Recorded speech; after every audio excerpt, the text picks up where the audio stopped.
Hello and welcome everyone to the daily news analysis of 20th of December 2023। तो आज के important article Hindu newspaper से one by one देख लेते हैं। पहला जो है suspension continue as 49 more MPs face action, then incoming call, turbulence in south, the deep import of the Article 370 verdict, the tax HFSS force view it as a public health imperative, India's ethanol conundrum. Then Dharavi's revamp in turmoil. Netanyahu calls Modi to discuss maritime threat in Red Sea. Then states can borrow an extra 2 lakh crore rupees this financial year. United States launch multinational push to protect Red Sea from Houthi strikes.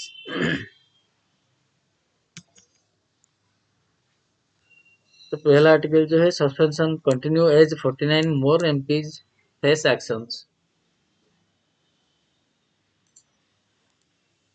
In an unprecedented move, 49 more Lok Sabha MPs were suspended for unruly behavior on Tuesday, bringing the total number of opposition lawmakers from both houses who have been kept out during the session to 141. Despite the suspension and repeated adjournment, three bills were passed and three key criminal law reforms bills were taken up for consideration in Lok Sabha. After Tuesday's suspension, only 44 members belonging to the India parties which are opposing the BJP on a common platform remain in the Lok Sabha. Congress leaders slammed the government's actions as a murder of democracy, comparing it to the North Korean regime. In both houses, opposition MPs were protesting last week's security breach in parliament, demanding a statement from the Home Minister Amit Shah and a detailed discussion on breach. BJP leaders were incensed that the protesters carried placards showing pictures of Prime Minister Narendra Modi. Dhankar anguished. Though there were no suspension in the Rajya Sabha on Tuesday, the upper houses saw a repeated adjournment. Chairman Jagdeep Dhankar also expressed anguish over being mocked by Trinamool Congress MP Kalyan Banerjee and Congress MP Rahul Gandhi, making a video of it. The Lok Sabha currently has 198 opposition MPs, though this figure includes those from parties which often align with the government, such as the Biju Janata Dal, All India Anna Dravida Munnetra Kazhagam, AIDMK, and Yuvajana Shramiko Rayathu Congress Party YSRCP. Of the 139 India bloc MPs, 95 have been suspended.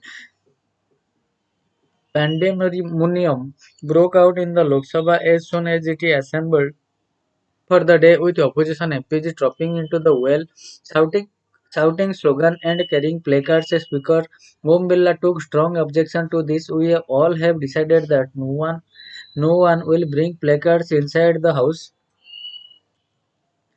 Even you have come to the podium. Is it correct? Please go back to your seat. I am giving you last warning, he said, asserting that he had been giving equal opportunity to all MPs to speak. The speaker said that they should cooperate and take part in the proceedings. When the House resembles at 1 p.m. after two brief adjournment, BJP MP Rajendra Agrawal read out the names of 49 opposition MPs, Congress MP Shashi Tharoor, Manish Tiwari, Gurjit Singh Aujla, Pradyut Bardoloi, Karti Chidambaram, and Ravneet Singh Bittu.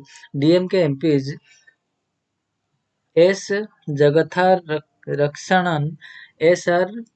Parthivan, A. Ganesh Murthy, P. Velusamy Senthilkumar, and Mr. M.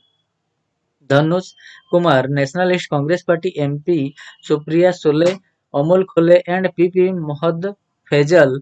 Samajwadi Party MP Dimple Yadav and ST Hassan. Aam Aadmi Party MP Sushil Kumar Rinku.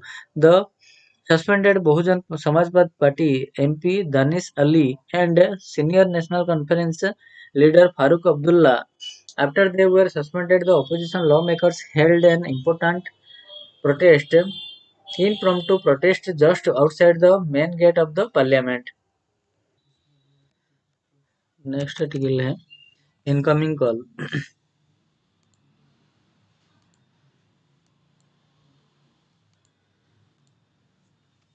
The introduction of the Telecommunication Bill 2023 inches closer to achieving the Union government's long-standing aim of consolidating the law for wireless networks and internet service providers with a 46-page statute that leaves existing regulatory structures largely intact while simplifying bureaucratic procedures such as applying for license and permits for telecom operators. Licensing process are set to be digitized, and telecom operators will have a new way of dealing with non-compliance with their license terms, while also having access to district and state level authorities for permissions and dispute resolution when setting up their equipment and optical fiber network on public and private properties. The bill also let the satellite internet industry long touted as a way for at least some remote areas to get net connectivity breath a sigh of relief as there is clarity that will not need to be bid for spectrum, thus putting India on similar footing with other countries. The bill has been welcomed by industry bodies for streamlining their regulatory landscape and promoting their ease of doing business, and could possibly give the much needed regulatory stability and enabling environment for the next phase of the telecom expansion. Over half of the India's population is on the margin of the connected world, and the bill could help.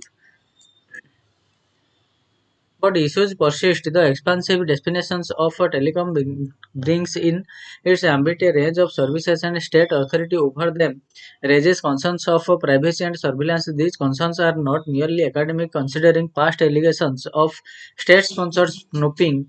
The bill tries to deal with spamming concerns, but its proposed solutions require additional compromises to privacy. The issues of surveillance reforms and internet shutdown have massive implications and must not be avoided just because they are contentious. The government must address these concerns with an open mind, considering the vast power that the next of the bill grants it. When the last draft was publicly floated for consultation, responses from industry bodies and the public were withheld from withheld from scrutiny. To further reassure the public of its clean motive, the government must scrupulously conduct the rulemaking with absolute transparency and consultations. This is especially important as many of the Act's provisions need subordinate legislations notified by the Department of Telecommunication before they come into force. The telecommunication landscape has evolved dramatically since the Telegraph Act was first passed in 19th century, and regulations and lawmaking of the internet would world need to comprehensively address all the issues that have come with this digital explosion.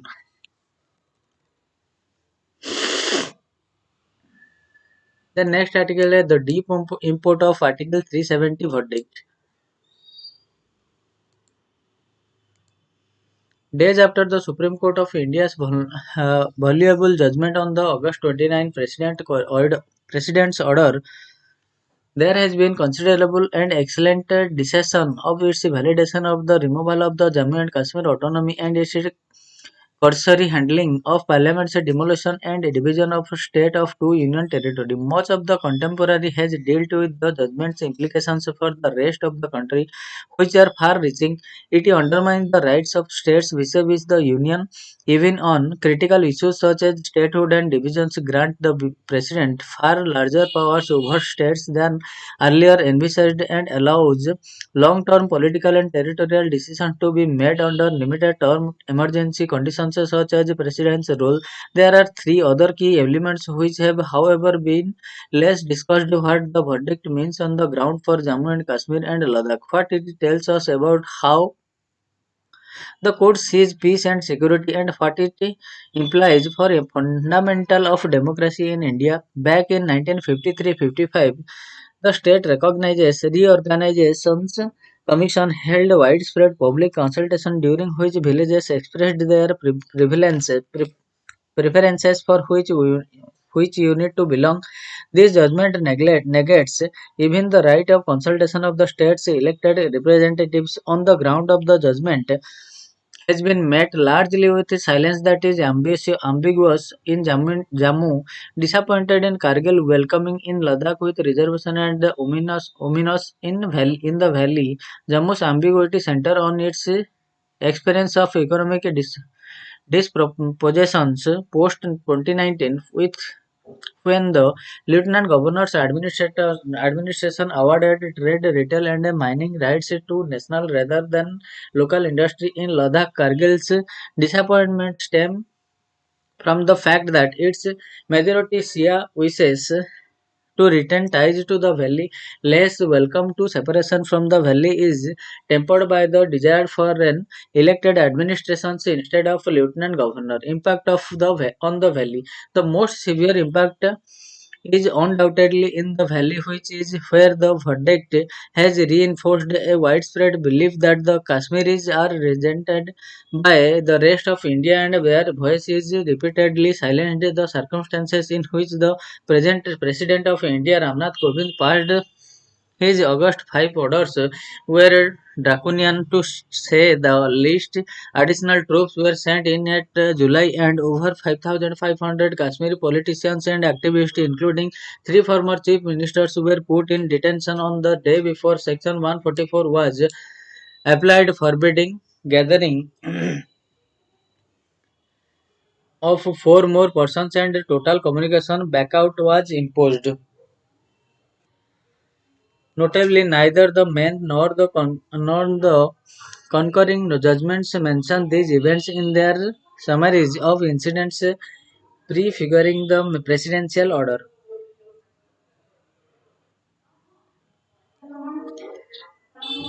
Instead of acknowledging the enormity of the administration's actions, which imposed warlike conditions on the people, the judges accepted the alleged security threat in August 2019 to the Amarnath Yatra, of which nothing has been heard since, either on what it comprised or how it was averted as background to the presidential order and the Jammu and Kashmir Reorganization Act of 2019. Security has also been accepted as a reason for the delay in resorting statehood, despite the administration's claim that the situation is much improved. A blanket acceptance of alleged security concerns can be dangerous. Over the past 8 years, it has allowed innumerable unwarranted arrests of journalists, activists, and even comedians who languish in jail on unproven charges of unlawful activities and or sedition. The failure to prove security concerns has closed the debate on policy and performance in tackling internal and external conflict, as can be seen in the cursory parliamentary discussions of the ongoing civil conflict in Manipur, though there was indication of a security lapse leading to the death of 40 parliamentary troops in a terrorist attack in Pulwama in February 2019. There was no published inquiry into it whether we will learn the truth of the recent lapse that allowed a group of young Indians to let off canisters, smoke bombs in parliament remains to be yet policy accountability in critical to operational improvement. Rising violence and violence of rights. In recent judgments, Justice S. K. Kaul's apology does take note of human rights abuses in Jammu and Kashmir, but it appears like the main judgment to ignore the violation of human and political rights since August 2019. Oaths both ignore the lesson learned from the India's own experience that peacemaking offers to the best solution to internal conflict. Available data show a slowly rising curve of violence in Jammu and Kashmir after the Union Home Minister adopted policies of purge and censorship accompanied by the deterrent in the India-Pakistan ceasefire agreement. By contrast, the data shows a sharp curve of diminishing violence during the peace process of 2002 and 13. In other words, the rise in violence between the 2016-18 that the Attorney General and Solicitor General referred to might have been more effectively countered by the policy of the A.B. Bajpayee, Atal Bihari Bajpayee and Manmohan Singh administration of improving democratic practice on the ground in the state while engaging in the peace talks with parliament validations of extreme calm down of August 2019 and the action taken under its cover on the other hand run the risk of an onsurge in violence if or when a semblance of democracy is restored. Could a Truth and Reconciliation Commission bridge the gap as Justice Kaul appears to suggest the proposal was made over a decade ago by the then Chief Minister Omar Abdullah but found few takers, unlike the South African Commission which took place in the context of a peace agreement to end apartheid and transfer power to the African National Congress. Mr. Abdullah's proposal was made when peace talks with Pakistan had with first at General Musharraf's request and then due to the Mumbai terrorist attack. Despite this end, the after effects of the peace process lasted until 2014. By contrast, there is no peace process in Jammu and Kashmir today. Far from it, the verdict's validation of removal of autonomy and administrative basis towards developers and industrialists from outside the former state can only harden alienations in valley in such a situation who will reconcile with whom. This blueprint may be of help. Many ask, alright, but what is done in done? What is done is done. How do we move on from here? My answer will please no one. The Union administrations could start a new peace process. It could restore statehood and hold elections. It could return freedom of expression, but it would need to be prepared for an outpouring of anger that has thus far been dammed by fear of arrest or force, and to respond to that anger with compensation and understanding not bullets and prisons bar longer term city would need to return to the blueprint for a solution that was developed by A.B. Bajpai and Mr. Singh. That blueprint included the disarmament of armed groups and demilitarization of area, a soft border with autonomy for the both Jammu and Kashmir and its Pakistan held parts together with an option of joint development for the whole of the former princely states. I do not see the current administration returning to the blueprint, nor can I imagine another that would sustain. Perhaps better minds than mine will. The next one is turbulence in South.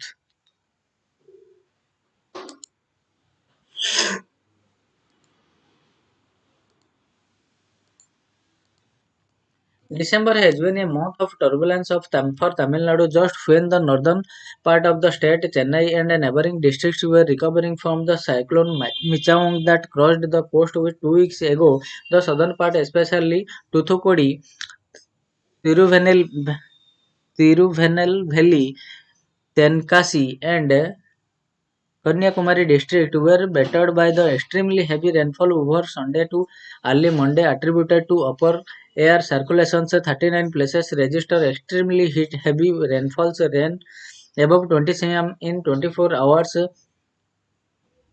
Koyalpattinam in Thoothukudi recorded a whopping 95 centimeter, while 8 other places recorded over 50 centimeter in the same period. The entire weather activity was considered a freaky occurrence in the ongoing northeast monsoon. Nearly 4 million people have been very badly affected, as pointed out by the Tamil Nadu Chief Minister M.K. Stalin in his letter to the Defence Minister Rajnath Singh. The Tamira Bharani River even saw a flow of 1.5 lakh cubic feet per second (cusack), another rarity, even though the exact data on human loss has not yet been ascertained.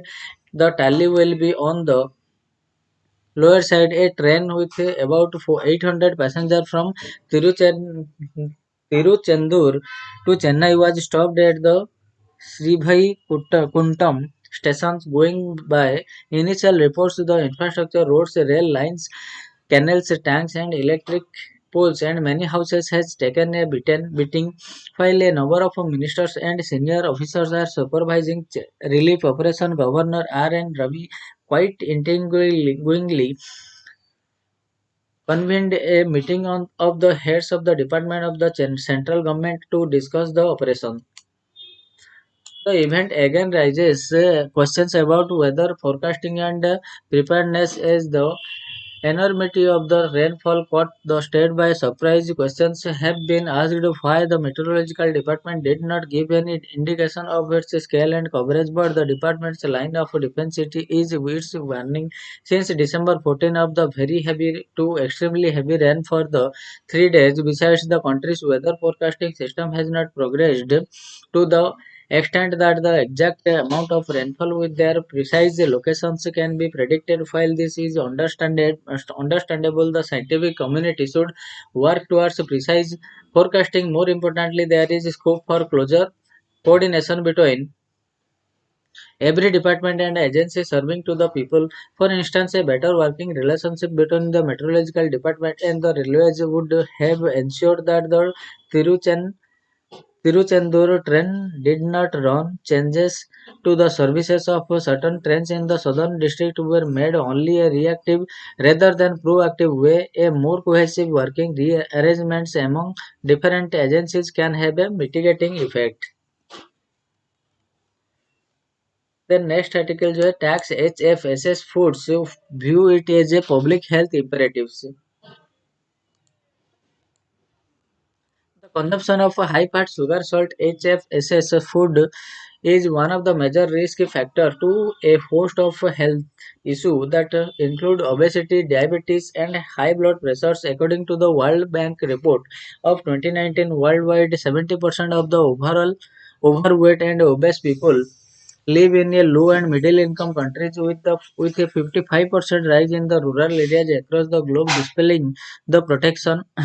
dispelling the perception that overweight obesity is only a problem in high income countries and urban and affluent communities. The non-communicable disease NCD burden in India has just skyrocketed from 38% in 1990 to 65% in 2019. The global burden of diseases study shows that annually 1.2 million deaths in India can be attributed to dietary risk alone. The economic impact of overweight and obesity in India was estimated at $23 billion in 2017. If unattended, this is likely to rise to $480 billion by 2060. India's shift in dietary habits. The ultra processed food sector in India witnessed a compounded annual growth rate of 13.4% between 2011 and 2021 as the world's largest producer and consumer of sugars. In 2022, the country has seen an alarming surge in consumption of HFSS foods. About 50 to 60% of edible sugar, salt, and fat produced in India is consumed by the processed food industry. Sales of snacks and soft drinks have tripled over the past decades, exceeding $30 billion last year, indicating a disturbing trend in dietary habits. This not only poses severe health risk but also impacts productivity and economic growth, necessitating urgent interventions to curtail the rising consumption of these products. There is a global trend of utilizing fiscal measures to combat obesity. Taxation is considered to be an effective means to reduce the consumption of these products as most consumers are price responsive towards them, while taxation on sugar sweetened beverages (SSBs) is far from wide and used in more than 60 countries. Taxation on HFSS food is less common, although rapidly increasing. Some 16 countries, including Denmark, France, Hungary, Mexico, South Africa, the United Kingdom, and the United States, among others, now have a dedicated tax on HFSS foods. Most recently, Colombia's junk food law introduced a gradually increasing levy on ultra-processed food, providing a model for other nations. In India, Kerala had also introduced a fat tax way back in 2016, which larger got subsumed into India's goods and services tax in 2017. Case for high HFSS tax. The imperative for taxing HFSS arises from the significant market failures associated with their consumption, contributing to negative externalities and internalities. Negative externalities manifest as societal cost in the form of increased healthcare expenditure. For example, the escalations of diabetes and obesity due to increased HFSS consumption leads to external cost imposed on society, necessitating substantial healthcare expenditure borne through elevated taxes to finance public health insurance such as the Ayushman Bharat Yojana. Meanwhile, internally it is stemming from consumers' limited understanding influenced by aggressive marketing result in inadvertent harm to themselves. Taxes can offer a targeted and effective means to curb detrimental consumption habits, thereby reducing societal burdens. Implementing such taxes has shown promise in various countries, demonstrating a reduction in the purchase of unhealthy items. Unlike the taxation of other seen goods such as tobacco and alcohol, the HFSS taxation need not be viewed as a means for raising revenue but should be seen as a fiscal tool to incentivize the industry to reformulate the products more in favor of healthier alternatives and for the people to reorganize their food consumption basket in favor of the healthier diet. If a properly designed HFSS food tax can be both non-regressive and fiscally neutral. A recent study on South Africa's health promotion levies showed that there were larger relative reduction in purchase of taxable beverages among lower socio-economic status.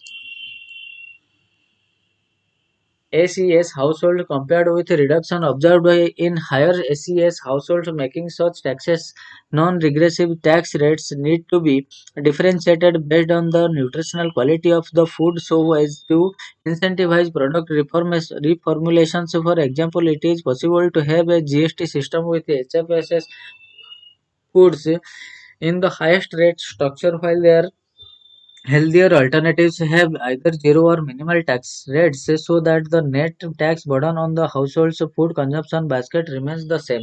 This would create a level playing field between the HFSS and their healthier alternatives, making healthier food choices more affordable and accessible. GST and nutritional content. Current GST rates on ultra processed food such as salty snacks and SSBs do not adequately align with nutritional content.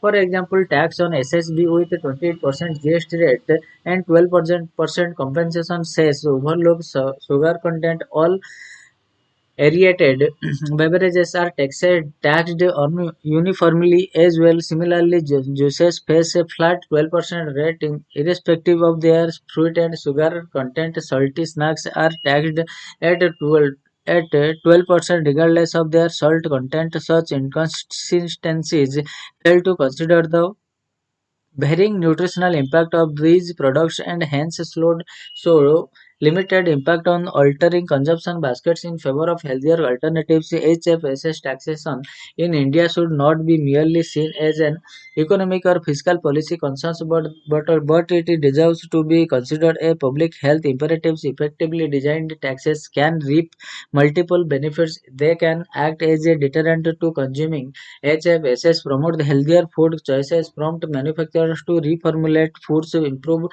public health outcomes, reduce the burden on the healthier healthcare systems, and foster the nation's well-being. When combined with other measures such as promotions of nutrition literacy and effective food labeling, it can be a more potent tool to combat the rising epidemic of overweight and obesity by creating a more sustainable and equitable food system.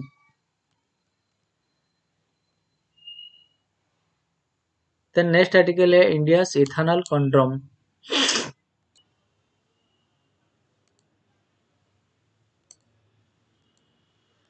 As more than 100 countries at a COP in Dubai pledged the triple of global renewable energy capacity by 2030, India faces a tightrope walk with regard to its ethanol blending targets. While ethanol blended petrol EBP increased from 1.6% in 2013 14 to 11.8% in 22-23, the 20% target by 2025 has run into trouble with low sugar stock in 2022-23 and the impending shortfall in sugarcane production this year is evident from Minister of Consumer Affairs Piyush Goyal's statement in May. The government is looking at the at a major transition towards grains-based ethanol for meeting the target. The recent authorization of the National Agricultural Cooperative Marketing Federation of India (NAFED) and the National Cooperative Consumer Federation of India (NCCF) to procure maize corn for supplying ethanol distilleries indicates emphasis on this transition and will boost an organized maize feed supply chain for ethanol. This, however, risks creating more challenges for the economy. Crude and food prices. The two major feedstock for ethanol production are sugarcane, Brazil, and corn, the US. Ethanol production in both these countries became from 2000 when crude oil prices started rising and remained above the certain threshold for a decade. At the low crude prices, ethanol blending it is not competitive. It is a slow process driven by heavy subsidies. A crucial difference between the use of sugarcane and the corn for producing ethanol is in the degree of a food fuel conflict that emerges. In the case of sugarcane, ethanol is produced by processing molasses C heavy, B heavy, and constitutes minimal trade-off with the sugar outputs. The B heavy molasses path produces less sugar compared to the C heavy ones, but both produce sugar and ethanol simultaneously from sugarcane. But using corn for producing ethanol directly reduces its use as food and livestock feed. It is not only diverts gains to fuel use but also links food prices directly with the crude oil prices, though the demand sides the very high crude prices that prevailed for a decade 2014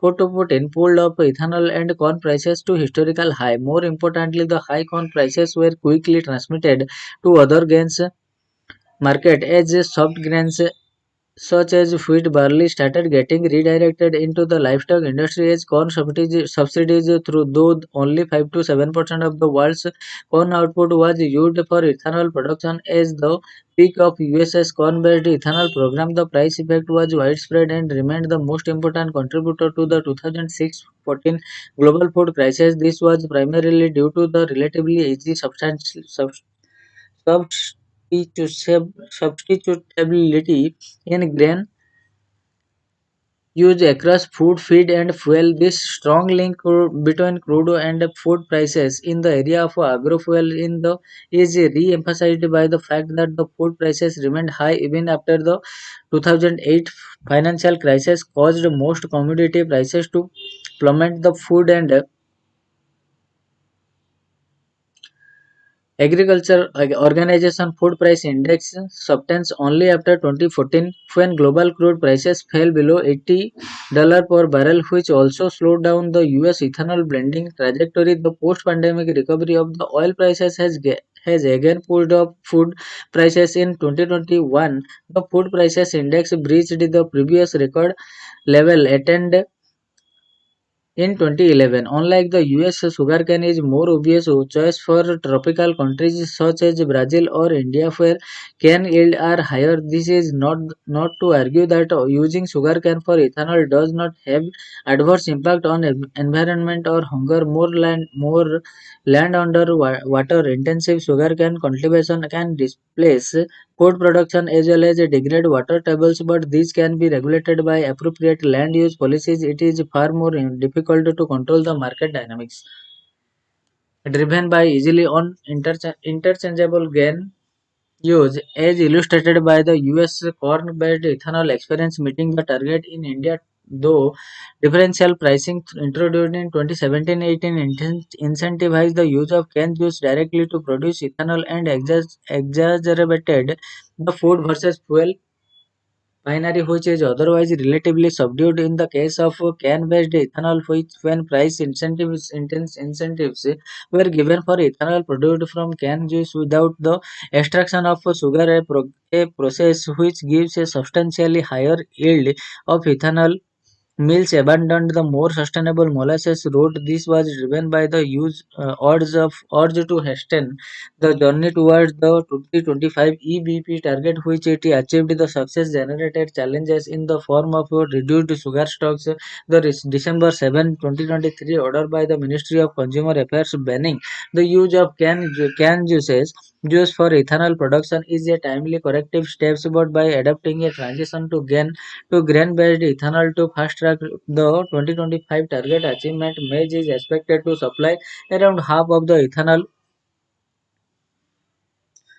feed in 2023 and beyond. Is the government hurtling toward a looming specter of controllable food inflation? For this path to meet the EBP target by 2025, India needs 16.5 million tons of grains annually. Government estimates this is a sufficiently high quantity to trigger a short-run price spiral to in grain markets. The future of India's renewable strategy hangs on a delicate food fuel trade-off and a choice between incentivizing hunger and reducing fossil fuel use. On the other hand, on one hand, the government can reconsider its EBP target and struggle it to contain the contradictions. On the other hand, we need more investment in public infrastructure, urban design to contain the fuel demand for automobiles and in renewables such as solar power. So friends, this is all for today and we will meet from tomorrow onwards with new news articles from the Hindu newspaper. So till then keep studying and thanks a lot.